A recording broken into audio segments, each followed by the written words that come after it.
سلام، چطورید؟ بریم با یه داستان جنایی دیگه.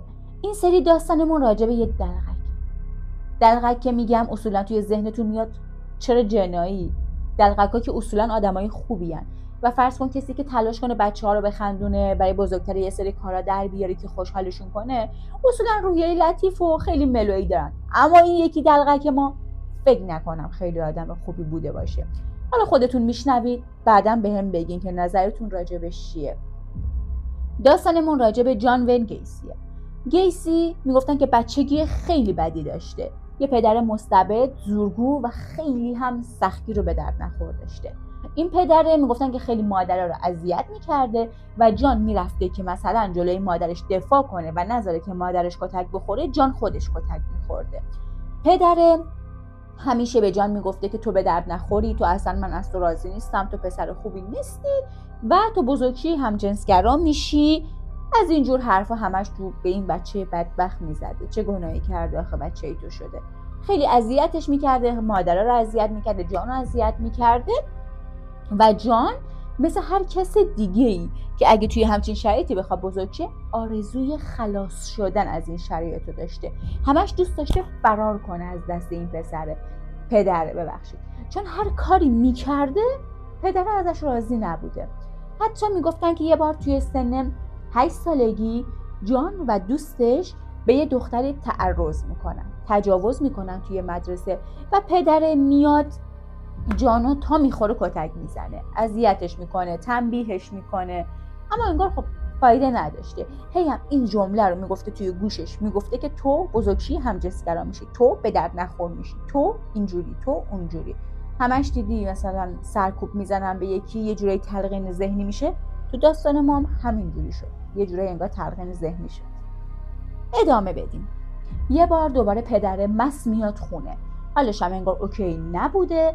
میاد خونه، دوباره گیر میده به خانواده، به مادره، به جان میاد جلوش وایسه، یه وسیله سنگین رو بلند میکنه، میکوبه تو سر جان بیهوش میشه، میبرنش بیمارستان و دکترها میگن که انگار یه طرف نیمکره مغزش آسیب دیده و جان این باعث میشه که حرکت‌ها رو خیلی آهسته تر از دیگران انجام بده و دوباره همین باعث میشه که پدر دوباره بزنه تو سرش، تو به درد نخوری، تو بلد نیستی کار رو انجام بدی، تو خیلی آرومی، تو مثل باقی بچه‌ها نیستی، از اینا یاد بگیر و اینجور.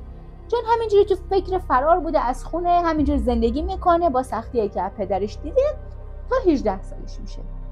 18 سالش میشه سعی میکنه از خونه فرار کنه. از خونه فرار میکنه و خب ذاتاً باید یه کاری پیدا کنه دیگه. میخواد بره سر یه کاری توی مرده‌شور خونه پیدا میکنه. اونجا پیدا میکنه، میره سر کار، خیلی خوشحال و اینا از اینکه کارو پیدا کرده و چون مکان زندگی نداشته تصمیم میگیره که قایمکی از دیگران توی همون سردخونه زندگی کنه. اونجا میمونه و شب اول که میاد بخوابه، عجیب ترین چیزی که میتونین شنیده باشین میگه شب اولی که اونجا خوابیدم خیلی حس تنهایی کردم و حس کردم که هیچ کس منو دوست نداره، من خیلی تنهام و اینجور داستانا.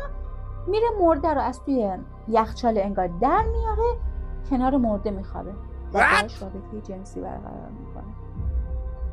خیلی فهم این موضوع برای من حداقلش واقعا سخته، نمیتونم درک کنم. خودش گفت صبح که بیدار شدم دیدم آره با این مرده این کارو کردم، بغلش خوابیدم و یه سری کارا باش انجام دادم، حالم از خودم به هم خورد. گفتم جان داری چی کار میکنی؟ واقعا میفهمی حال تو؟ حالم از خودم به هم خورد و اونجا فهمیدم که آره پدرم راست میگفت، من به همجنسگرایی علاقه دارم، یعنی من علاقم بیشتر به سمت مردا میره تا سمت زنا. اما همچنان حالشم از خودش به هم خورده بود و گفتم چرا من همچین کاری کردم. یه مدت میگذره با مردا انگار همین کارو میکنه و بعد از اونجا اخراجش میکنن، انگار حالا میفهمن طرف چی کار کرده و اینا، از اونجا اخراجش میکنن. از این کار که ناموفق میاد بیرون، میگه چیکار کنم؟ یه خانمی میاد میبینه، اگه اشتباه نکنم به اسم کارول، باهاش آشنا میشه و بعد خانم عاشقش میشه، میگه با هم ازدواج کنیم. جان هم میگه اوکیه. خانم خیلی شخص پولداری بوده و پدر چندین شعبه KFC داشته. جان هم به خاطر موقعیت مالی با اینکه گرایشی به سمت اون خانم نداشته باهاش ازدواج میکنه، با هم اوکی میشن و 1-2 سال با هم زندگی میکنن و زندگی خوبی انگار دارن. 2 تا بچه میارن و جان میگه یکی از قشنگترین لحظات زندگیم ازدواج با این خانم بود و این 2 تا بچه‌ای که اومدن یکی از قشنگترین 2 سال زندگی من بودن، بعد اون روز خوش ندیدم. جان یکی از شعبه‌های KFC و مدیرش میشه، کارا رو میچرخونه، مرد پولداری میشه، چندین شرکت خیریه باز میکنن، توی چندین مثلا خیریه‌های بزرگ شرکت میکنه و یه انجمن شخصی هم داشتن. خود جانو دوست داشت. بعد اینکه خیلی حالا پولدار میشه توی اون میره و اولین بار به همه اعلام میکنه، با اینکه زن و بچه داشته به همه اعلام میکنه که همجنسگرا. با یکی از همون کارمندایی که اونجا داشتن میخوابه و میگه که پرفکت ترین رابطه‌ای بوده که داشتم، خیلی بهم خوش گذشته، از لحاظ همه چیز روحی و ذهنی ارضا شدم و اینجور چیزا. بعضی وقتا با خانومش بوده، بعضی وقتا که مثلا میدیده حالش خوب نیست میرفته دوباره توی همون جلسات و با کارمنداش میخوابیده. طی همین کارهایی که میکنه یک بار به زور میخواد وارد رابطه با یکی بشه. یکی از کارمنداشو میگه میخوام بهت ترفیع بدم، بیا خونم. طرف میره میبینه که نه، خبری از ترفیع نیست، یه خبر دیگه است. میخواد باهاش رابطه جنسی برقرار میکنه. پسر نمیترسه، یعنی مثل باقی که میترسیدن یا چیزی نمیگفتن، پسر نمیترسه، میره به پدرش میگه. پدرش هم از جان شکایت میکنه و جان رو میندازن زندان به علت حالا تجاوز، میندازن زندان.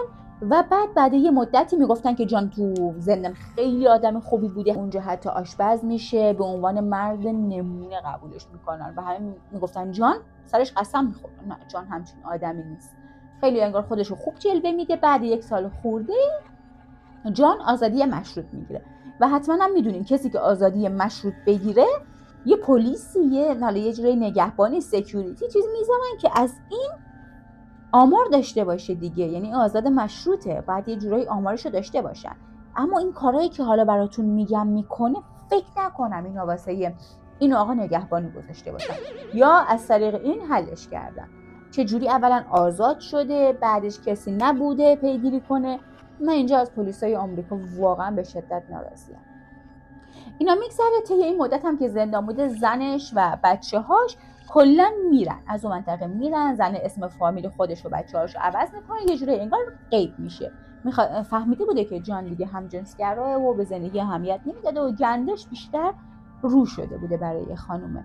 جان میره دوباره تک و تنها با همون میل و گرایشی که داشته و این سری شدتش هم حتی بیشتر بوده.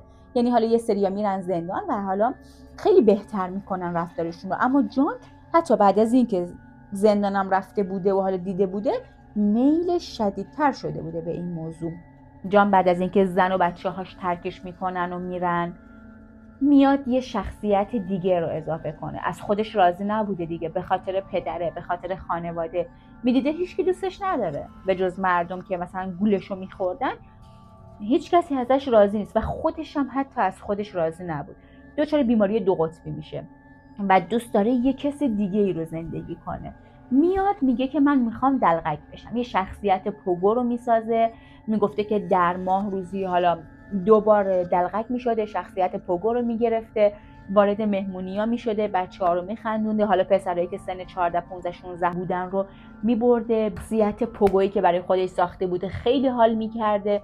میگفته که مردم رو میخندودن، بچه‌ها من راضی بودن و حتی یه سری کارا هم با یه سریاشون متاسفانه میکرده. برای همین اولش بهتون گفتم یه دلقک باید خیلی روح آروم و خوبی داشته باشه که بخواد همچین کاریو کنه، اما متاسفانه این دلقک قصه ما اصلا روح خوبی نداشت. با یکی از دوستای همدانشگاهش اتفاقی برخورد میکنه، میبینه که اون خانم 2 تا بچه داشته و طلاق گرفته. بهش میگه که ببین من همجنسگرام، هیچ میلی هم به زن ندارم، اما تو بیا به صورت سوری کنار من زندگی کن، من خرج خودت و بچه‌هات رو میدم، اما تو همینجوری کنار من باش که همه فکر کنن من زن و بچه دارم. و زنم خب انگار وضع مالیش آنچنان خوب نبوده، قبول میکنه که جان خرج خودش و بچه‌هاشو بده، در عوضش اینم بره که سوری کنار اون بمونه. زنم قبول میکنه و حالا ازدواج دومش انجام میشه. بعد از مدتی جان داره از خیابون رد میشه، میبینه که یه پسری توی ایستگاه اتوبوس نشسته، بوق میزنه براش، میگه کجا میرفتی؟ پسر انگار رفته بوده فستیوال و اینجور چیزا، میخواسته صبح ساعت 8 برگرده به شهرشون. میگه الان اینجا یخ میکنی، بیا من تو رو میبرم خونه، زن و بچه‌م هم اونجا هستن، بعدش یه شامی میخوریم و صبح میشه صبحانه میخوریم، میای اینجا یخ میکنی. پسرم میگه چرا که نه، بهترین موقعیت دیگه، میرم، کاری نمیخواد بکنه. پسر میره خونهشون. عجیب ترین قسمت داستان اینجاست، عجیب و آنسولوه یه جورایی. جان میگه از خواب بیدار شدم و چشممو باز کردم، دیدم اون پسر با یه چاقو ایستاده بالای سر من و میخواد منو بکشه. من حمله پنیک بهم دست داد و بلند شدم اونو کشتم. و بعد رفتم تو آشپزخونه که دستمالی بذارم که مثلا اون خونه رو پاک کنم، دیدم که برای من صبحانه درست کرده بوده و این چاقو مال صبحانه بوده. این وسط چند تا دروغ میشه در آوردی، اصلا ضد و نقیضه. اون پسر اوکی، دیدی با چاقو ایستاده بالا سر تو هم پنیک شدی خواستی از خودت دفاع کنی، اینم اوکیه. تو حمله کردی به اون 5-6 تا ضربه چاقو زدی، پسر لال بوده بین اولین ضربه چاقو حداقلش بگی آقا بر تو صبحونه درست کردم، برو پایین خبرت ببین بعد بیا منو بزن. این 1. 2. مگه زن و بچه نداری؟ زن و بچه چجوری اونجا نبودن؟ یا بعد تویی که مثلا تجاوز میکردی به دیگران به خاطر اینم زندان رفتی، بالا سر پسره نرفته بودی یا مثلا تجاوز نکرده بودی بهش؟ اینجاست که من اصلا این حرفشو قبول ندارم، خیلی مزخرف گفته به نظرم. هیچ گفته بود اینو کشتم و بعد یه حالتایی هست توی دیوارهای، حالا ایران نیست اما مثلا امریکا و اینجور چیزا، یه حالتایی که راست بین دیوارا هست که اونجا میگه بین اون دیوارا طرفو خاک کردم، طرفو کشته بین اونجا خاک کرد. بعد گفت وقتی که طرفو کشتم دیدم خیلی بهم لذت داده و همچنان از اینکه اینا رو تعریف میکرد لذت هم میبرده. بعضی دیدی مثلا پشیمونن میگن نباید این کارو میکردیم، ما مقصریم، ما گناهکاریم. جان میخندید میگفت یادش بخیر، چقدر حس خوبی بود، چقدر حال داد که من همچین کاریو کردم. فرض کن چقدر میتونی مریض باشی. و بعد گفت که از اینکه اون مرده بود و خودم این کارو انجام دادم به شدت لحاظ روحی ارضا شده بودم. یه نوع بیماری هم هست که از سادیسم و اینام خیلی بالاتره، میگن که فقط با خیلی کارهای خشن و خیلی اتفاقای زجر آور به اون درجه زیاد از ارضا میرسی. گفت که پس تصمیم گرفتم، فکر خوبیه، بهشون تجاوز کنم و بکشمشون، دیگه کسی هم نمیفهمه. پترن جان خیلی ساده است دیگه. پسرایی که حالا براش کار میکردن، نوجوانا یا کسایی که میدیده به کار و پول نیاز دارن رو دعوت میکرده به خونه و بعد به اونا تجاوز میکرده و بعدش هم میکشته. کاش لاغر نمیکشته، این قسمت کشتنش واقعا دردناکتره. خلاصه با همچین پترنی همه نوجوانا و کسایی که براش کار میکردن و اینا رو میآورده تو خونه تجاوز میکرده و میکشته. همینجوری پسرای نوجوان رو می آورد، گول میزد، بهشون تجاوز میکرد و بعد میکشت. به این کارش داشت ادامه میداد، انگار هیچ کس هم حتی متوجه نمیشد. یه بار دیگه میره توی داروخونه که دوستش رئیس اون داروخونه بوده. میره بعد از یه پسری خوشش میاد، پسرم نوجوان 16 ساله‌ای بوده. بهش میگه که تو چقدر به این کارگرا میدی؟ طرف میگه که من حدوداً ساعتی $1 میدم. حالا اون زمان گفته که چقدر کم میدی؟ من به هر نیرویی که برام کار کنه $5 میدم. یهوی پسر برق چشمش میپره، میگه واو چه رئیس خوبیه. بعد میگه باید به جوونا اهمیت بدید، باید جوونا رو دوست داشته باشید، باید بهشون پول بدید، سرمایه گذاری کنین روش. پسر میگه این رئیس خوبی میتونه باشه. همینجوری دام انگار دیدی تله میندازه برای طرف. بعد به پسر میگه اگه دوست داری مثلا نیروی کار من بشی حتما بیا سراغم. پسرم میگه باشه. مامان پسر خب چون جوون بوده 16 سالش بوده، تا زیر 18 سال خانواده ها اصولا پیگیری میکنن. مامانه میره دنبال پسرش میاد به مامان میگه من یه شخص دیگه پیدا شده برای کار، میخوام برم پیش اون، یه چند لحظه اینجا بیست من برم راجع به کار باهاش صحبت کنم. مامانم میگه اوکی و اینا. پسر میره داخل با طرف که صحبت کنه. مامانه میگه چندین ساعت منتظر ایستادم پسرم نیومد.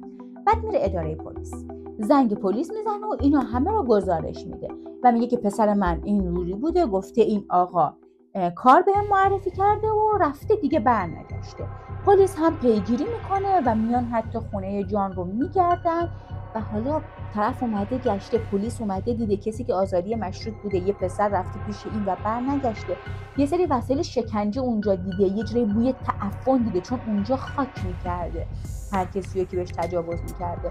پلیس بازم پیگیری نکرده، گفته نه چیز خاصی نیست و فقط یه کتی پیدا میکنن که انگار مال پسره بوده. حالا به هم بگیم توی کت چی بوده؟ پلیس همینجوری پیگیری نمیکنه، یه رسید توی کت پیدا میکنه و میره. یعنی میگه اوکی رسید کت چیز خاصی نیست، این وسایل شکنجه هم چیزی نیست، جان داره بازی میکنه. هیچ. پلیس هم میره پیگیری نمیکنه.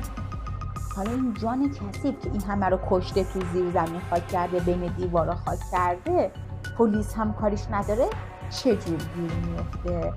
آخرین کسی که میخواد بلا سرش بیاره، طرف ماشینش رو اونجا پارک کرده، یه ماشین داشته، میره که با جان صحبت کنه برای کار و اینجور چیزا، ماشینش رو اونجا پارک میکنه و بعد میره و دوباره جان بلا سرش میاره و دوباره جسدش رو توی زیر زمین خاک میکنه و روی جسدهای دیگه. و میگفتن که اینقدر خاک کرده، مثلا حدود 30 خورده نفر رو توی خونش خاک کرده و 5 نفر دیگه جا نداشته، میره میندازه تو رودخونه. عرض کن جسدها رو دیگه اصلا نگم براتون. 33 نفر رو روی هم خاک کرده بوده، نفرم که انداخته بوده تو رودخونه به علت کمبود جا. و اینا چجوری تو این مکان زندگی میکرده؟ من سوال ذهنیم اینجاست، اون زنه برای اولین قتلی که پیش می اومده با چاقو حمله کرده، خواب چی بوده؟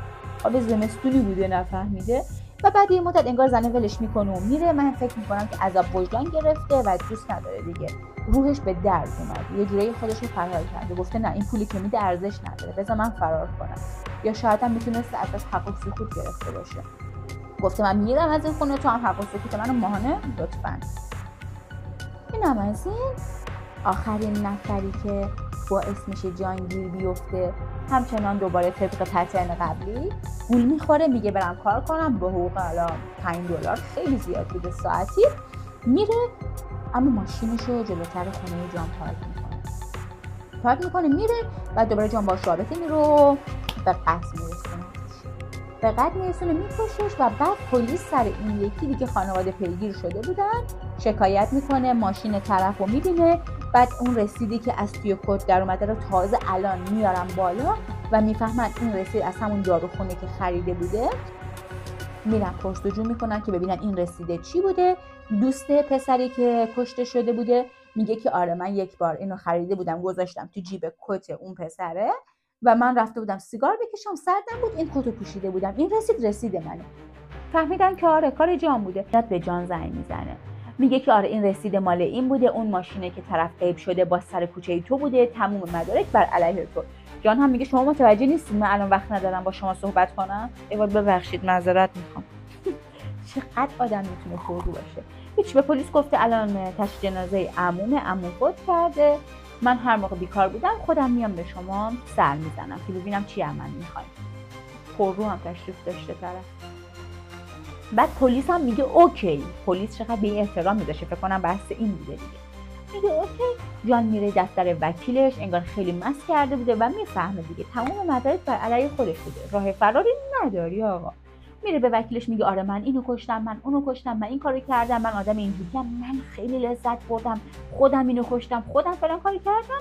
وکیل زنگ پلیس میزنه، میگه جان اینجا بود چند دقیقه پیشو اعتراف کرد اینجور چیزا. جانم انگار کسی هم نداشته، انگار از حال اطرافیانش خداحافظی میکنه و بعد که میره برای پلیس بازجویی میکنن، خونه‌شو میگردن، تموم جسدا رو میبینن. توی مصاحبهش هم میگه جا نداشتم، قتل رو اعتراف میکنه. 5 تاشون ناشناخته بودن بین این کسایی که فوت کرده بوده، باقیشون هم گردن میگیره و چند تا هم که تو رودخونه انداخته بوده و میگه که آره من همچین کارایی کردم و حتی با خیلی لذت میگفته که من این کارا رو کردم، وای اینجا چقدر خوب بود، وای اینجا چقدر لذت داشت و اینجور چیزا. برای جان حکم اعدام میبرن و 14 سال حتی این حکم اعدامش طول میکشه. بابا چقدر تو سفتی، لا بده دیگه، برو بمیر دیگه، تقاص کاراتو پس بده. چون که میدونین توی امریکا اگه حکم اعدامی بدن میتونی هر چند باری که دلت بخواد اعتراض بزنی. توی این 14 سال هم جان همش اعتراض میزده تا بعد از 14 سال فکر کنم توی سن 50 خورده سالگی دیگه اعدامش میکنن. خدا رو شکر. شخصی که کلا بین مردم عزیز بوده، چندین مؤسسه خیریه داشته، یه جوری کمک میکرده به دیگران و همه فکر میکردن این مرد فرشته است، مردی مثل این نیست، اما متاسفانه کارهاش خلاف این بوده و پشت یه نقاب قایم شده بوده، پشت شخصیت پوگو یه دلغک قایم شده بوده و نمیشه گفت حالا 100%ش به خاطر خودشه، 5% تا 10% یه جورایی میتونسته به خاطر رفتار پدرش هم باشه، چون پدری یه جورایی بهش تلقین کرده بوده تو به درد نخوری، تو بزرگی هیچی نمیشی، تو بزرگی همجنسگرا میشی. حواستون باشه چجوری با بچه‌هاتون برخورد میکنید. بچه‌هاتون بزرگ شن چه چیزی رو از شما به یادگار میتونن داشته باشن و یه سری کلمات منفی رو اصلاً حتی بر حسب عصبانیت به کار نبرید. شاید همون باعث بشه که فرزندمون آینده به شدت دارک و بدی داشته باشه.